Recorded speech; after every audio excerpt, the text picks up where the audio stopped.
1 दोनों से मारेंगे 1 मारते रहें कंटिन्यू 1 2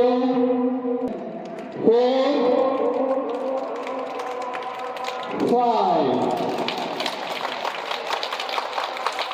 तो क्या हम कुछ इम्पैक्ट क्रिएट कर पाए या दोनों? Thank you very much. Genius है 3 लेटर वर्ड जो हर किसी के पास होता है एंड दैट इज ईगो। कौन सा वर्ड है? तो बच्चों की भी ईगो हर्ट होती है कि मेरा मजाक उड़ाया तो उनको अच्छा फील नहीं होता। अब वो माइंड उनका सारी सिचुएशन को कैप्चर कर लेता है कि क्लास में सामने नहीं आना, या अगर घर में मेहमानों के सामने हुआ तो मेहमानों के सामने नहीं आना, वो आइसोलेशन में चला जाता है। क्लासरूम में अगर उसका मजाक उड़ाया गया तो वो ये सोचेगा कि आइंदा क्लास में हाथ नहीं उठाना। अगर वो फ्रंट पे बैठने की वजह से उसको टीचर ने बुला लिया था तो वो माइंड उसका क्या कहेगा कि आइंदा फ्रंट पे नहीं बैठना, और वो बैक बेंचर बन जाएगा। अच्छा खासा बच्चा जो आज तक फ्रंट पे बैठता था, कल से वो पीछे की सीट पे बैठना शुरू हो गया। किस वजह से? उस नेगेटिव एटीट्यूड की वजह से। और फिर वो सिलसिला बढ़ता रहता है, बच्चा खामोश हो जाता है और उसके अंदर कॉन्फिडेंस की कमी हो जाती है। आप में से कितने लोग हैं जो समझते हैं कि उनके अंदर कॉन्फिडेंस की कमी है? अगर कोई है तो रेज योर हैंड्स। कोई भी नहीं है तो मैं किसी को भी बुलाऊं तो यहाँ पे तकरीर के लिए आ सकते हैं, 5 मिनट की तकरीर के लिए। कोई भी अनकॉन्फिडेंट नहीं है, सबने हाथ नीचे रखे। चलो इसी सवाल को इस तरह से पूछते हैं, आप में से कितने लोग हैं जो 3 मिनट की तकरीर के लिए यहाँ पे आ सकते हैं? Raise your hands.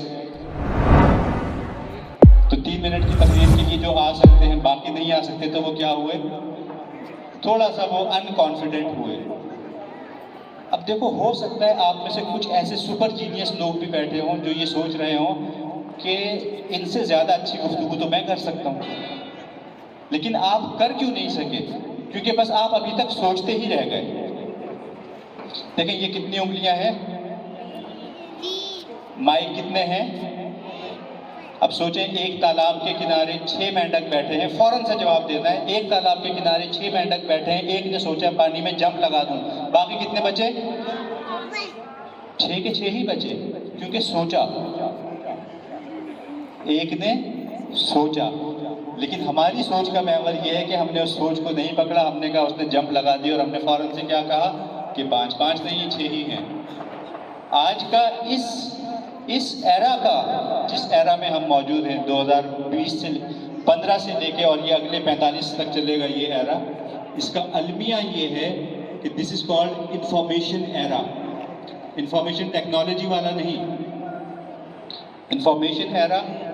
इस एरा में सारी इंफॉर्मेशन आपके मोबाइल पे मौजूद है। इंफॉर्मेशन आपके पास आती है, आप उसको पढ़ते हो, आप समझते हो कि आप वैसे हो गए। यानी कोई दीनी इंफॉर्मेशन है तो आप अपने आप को आलिम समझने लगते हो, फौरन से आप कमेंट दोगे, फौरन से फतवा डाल दोगे। कोई डॉक्टर से रिलेटेड है, हेल्थ रिलेटेड टिप है, तो फौरन से आप समझोगे कि बस आपको तो सारा ज्ञान आ गया, सारा ज्ञान आ गया, सब कुछ पढ़ लिया। दूसरों को बोल रहे हो कि खाने के बाद पानी नहीं पीना, लेकिन खुद पीते रहते हो।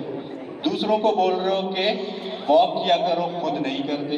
देखिए अपनी तरफ भी इशारा कर रहा हूं, तो करना पड़ेगा। तो अब यहाँ पे एक चीज सीखने की जरूरत है, इंफॉर्मेशन और knowledge. What is the difference between information and knowledge? कोई भी मालूमात आप तक आई तो वो क्या है? इंफॉर्मेशन है। आपने उस पर अमल किया तो अब वो क्या बन गई? नॉलेज बन गई। So this is the simple difference.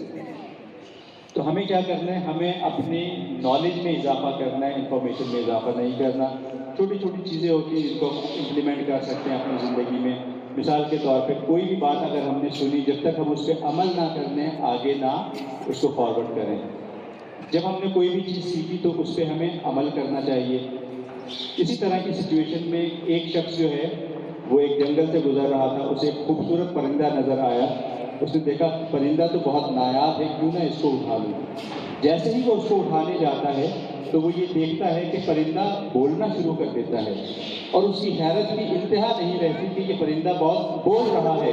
परिंदा बोलता है कि भाई मुझ छोटे से परिंदे को तुम क्यों उठाते हो, तुम्हें क्या मिल जाएगा मुझे उठा के? ایسا کرو مجھے چھوڑ دو, میں تمہیں 3 لائف لیسنز دوں گا جو تمہاری زندگی بدل جائیں گے, اور میں بھی وہ 3 لیسنز آپ کی زندگی بھی بدل دیں. اس کے اندر لالچ پیدا ہوتی ہے کہ اس پرندے کو اٹھانے سے کیا ہوگا, تھوڑی سی خوبصورتی میں اضافہ ہوگا, اس سے میری زندگی کیسے بدلے گی, کیوں نہ 3 لائف لیسنز لے لوں. وہ کہتا ہے ٹھیک ہے میں تمہیں چھوڑتا ہوں, لاؤ دو 3 لائف لیسن. وہ کہتا ہے میری ایک شرط ہے, جب تم چھوڑو گے تب پہلا لیسن دوں گا, جب میں اس درخت تک پہنچوں گا تو دوسرا لیسن دوں گا, جب کراؤن آف دا ٹری تک پہنچ جاؤں گا تو تیسرا لیسن دوں گا. وہ کہتا ہے ٹھیک ہے منظور ہے. وہ اس کو چھوڑتا ہے, جیسے ہی چھوڑتا ہے پرندہ اس کو پہلا لیسن دیتا ہے. اور پہلا لیسن کیا ہے؟ پہلا لیسن ہے کہ ماضی میں کی گئی غلطیوں پہ پچھتانا نہیں.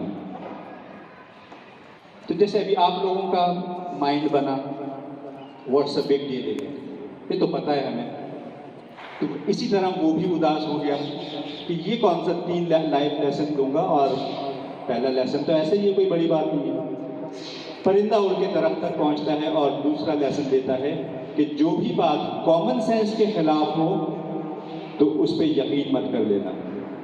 اب اور بھی زیادہ وہ ڈسہارٹ فیل کرتا ہے کہ غلطی کر دی چھوڑ کے, اور دوسرا لیسن بھی کوئی ایسا نہیں ہے کہ زندگی بدل جائے. اب بات یہ کہ دونوں باتیں آپ کو بھی پتہ ہوں گی, لیکن اسی آدمی والی کیفیت ہو رہی ہے آپ لوگوں کی بھی. اب پرندہ اس آدمی کی شکل دیکھیے کہ سب کے اس کا منہ لٹکا ہوا تھا, وہ ہنستا ہے زور سے, کہکہا مارتا ہے اور کہتا ہے تم نے بہت بڑی غلطی کی, میرے اندر تو ایک قیمتی پتھر تھا جسے تم بیچ کے ایک مالدار انسان بن سکتے تھے. اور اب وہ آدمی بڑا ہی افسوس کرتا ہے, اوہ ہو بہت بڑی غلطی کر دی. اپنے آپ کو کرس کرنا شروع کر دیتا ہے کہ بہت بڑا بے وقوف ہوں, ایڈیٹ ہوں, کیوں چھوڑ دیا, کیوں اس کی باتوں میں آ گیا. اور کہتا ہے خیر چھوڑو, جو ہوا سو ہوا, تیسری نصیحت تو کرو. تو اب پرندہ کہتا ہے کہ تیسری نصیحت کیا کروں, جب تم نے میری 2 نصیحتوں پہ ہی عمل نہیں کیا. پہلے میں نے کہا تھا ماضی کی ہوئی غلطیوں پہ نہ پچھتانا, تم نے غلطی کی اور پچھتانے لگے. دوسری لیسن میں نے دی تھی کہ جو بات کامن سینس کے خلاف ہو اس پہ یقین نہ کرنا. ارے اللہ کے بندے, میرے اندر قیمتی پتھر کہاں سے آیا, کیسے ہو سکتا ہے, ہاؤ از اٹ پاسبل, اور تم اس پہ یقین کر دیا. خیر جانے دو. تیسرا لیسن یہ ہے کہ جب تک تم نے جو سیکھا ہے اس پہ عمل نہ کر لو, آگے سیکھنے کی جستجو نہ کرنا. اور یہی میرا لیسن آپ لوگوں کے لیے بھی ہے کہ جب تک آپ نے جو سیکھا ہے اس پہ عمل نہ کریں تو آگے سیکھنے کی جستجو نہ کریں. تو ایسا تو ہو نہیں سکتا کہ ہم آگے سیکھنے کی جستجو نہ کریں. تو جو چیز کرنی ہے وہ کیا کرنی ہے کہ ہم جو چیز سیکھیں اس پہ عمل کریں گے.